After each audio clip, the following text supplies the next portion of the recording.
Good morning. आज का हमारा विषय है हमारा पर्यावरण और यह कक्षा 6, 7 और 8 तीनों के लिए है। इस विषय के अंतर्गत आज हम पाठ 1 पर्यावरण को जाने का अध्ययन करेंगे। सबसे पहले हम पर्यावरण की परिभाषा जानेंगे। पर्यावरण 2 शब्दों परि धन आवरण से मिलकर बना है, जिसमें परि का अर्थ है चारों ओर और आवरण का अर्थ है घेरा। अर्थात पर्यावरण का अर्थ है हमारे चारों ओर जो भी दिखाई देता है जिससे हम घिरे हुए हैं, वे सभी हमारे पर्यावरण का हिस्सा है। जैसे हवा, पानी, मिट्टी, धूप, पेड़ पौधे, जीव जंतु, मनुष्य व अन्य वस्तुएं, ये सभी हमारे जीवन को प्रभावित करती हैं।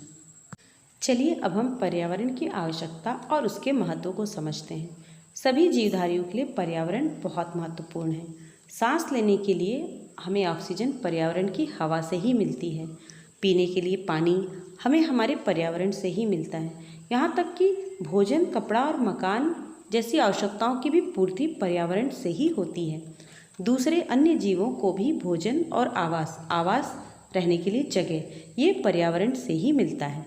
तो पर्यावरण सबके लिए आवश्यक है ना। पर्यावरण के प्रकार। पर्यावरण को हम 2 भागों में बांट सकते हैं। पहला प्राकृतिक पर्यावरण और दूसरा मानवीय पर्यावरण। हम एक एक करके इनके बारे में जानेंगे और इनको और कितने भागों में बांटा जा सकता है उन्हें भी समझेंगे। प्राकृतिक पर्यावरण। पर्यावरण का वह हिस्सा जो हमें प्रकृति प्रदान करती है और जिनको हम स्वयं नहीं बना सकते, जैसे जल, हवा, मिट्टी, पेड़ पौधे, जीव जंतु, सूर्य, नदी, पहाड़ आदि। क्या आप जल, हवा, मिट्टी, पेड़ पौधे इन सबको बना सकते हैं? नहीं बना सकते ना। इसी प्रकार सूर्य, नदी, पहाड़, धूप, ये सब हम नहीं बना सकते। ये हमें प्रकृति देती है और इसीलिए ये सब प्राकृतिक पर्यावरण के अंतर्गत आते हैं। और प्राकृतिक पर्यावरण के भी 2 भाग हैं, इन्हें हम 2 भागों में बांट सकते हैं। पहला जैविक पर्यावरण और दूसरा अजैविक पर्यावरण। इस परिभाषा को आप कॉपी में नोट कर लें। जैविक पर्यावरण। पर्यावरण का वह हिस्सा जो सभी प्रकार के जीवधारियों से मिलकर बना है, जैविक पर्यावरण कहलाता है। इसमें सभी प्रकार के जीव जंतु, पेड़ पौधे और मनुष्य आते हैं। सरल भाषा में हम ये कह सकते हैं कि जैविक पर्यावरण पर्यावरण की जीवित वस्तुओं से मिलकर बना होता है। अब अजैविक पर्यावरण। सरल भाषा में इसे हम समझ लें कि जीवधारियों और पेड़ पौधों के अतिरिक्त जो भी हमारे आसपास है वो सभी अजैविक पर्यावरण है। इसके अंतर्गत भूमि, जल और वायु से मिलकर बना हुआ पर्यावरण आता है। इसके मुख्यतः 3 रूप हैं। पहला स्थलमंडल। पृथ्वी की सतह के ठोस भाग को स्थलमंडल अथवा भूमंडल कहते हैं, जैसे पर्वत, पठार, रेगिस्तान, मैदान आदि। दूसरा जलमंडल। पृथ्वी के जल वाले सभी भागों को सम्मिलित रूप में जलमंडल कहते हैं, जैसे नदी, तालाब, झील, महासागर, सागर आदि। अब तीसरा वायुमंडल। पृथ्वी के चारों ओर पाई जाने वाली वायु यानी कि हवा। पृथ्वी के चारों ओर पाई जाने वाली वायु वायुमंडल का निर्माण करती है।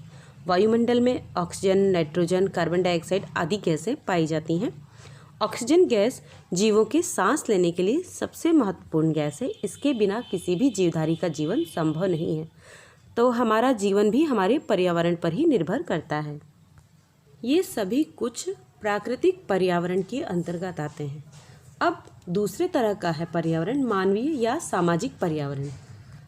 ऐसी वस्तुएं जो मनुष्य द्वारा निर्मित हैं, जैसे मकान, सड़क, बाजार, गांव, शहर, रेल, मोटर गाड़ियाँ आदि।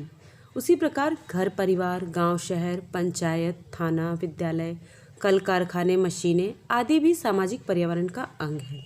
अर्थात सामाजिक पर्यावरण मनुष्य के द्वारा निर्मित पर्यावरण है, जो कि हमारे जीवन को सुचारू रूप से चलाने के लिए बहुत आवश्यक है। अभी तक हमने जितना भी पढ़ा उसे हम इस फ्लो चार्ट की मदद से समझते हैं। पर्यावरण को 2 भागों में बांटा जा सकता है। पहला प्राकृतिक पर्यावरण, दूसरा मानवीय पर्यावरण। अब प्राकृतिक पर्यावरण को फिर हम 2 भागों में बांट सकते हैं।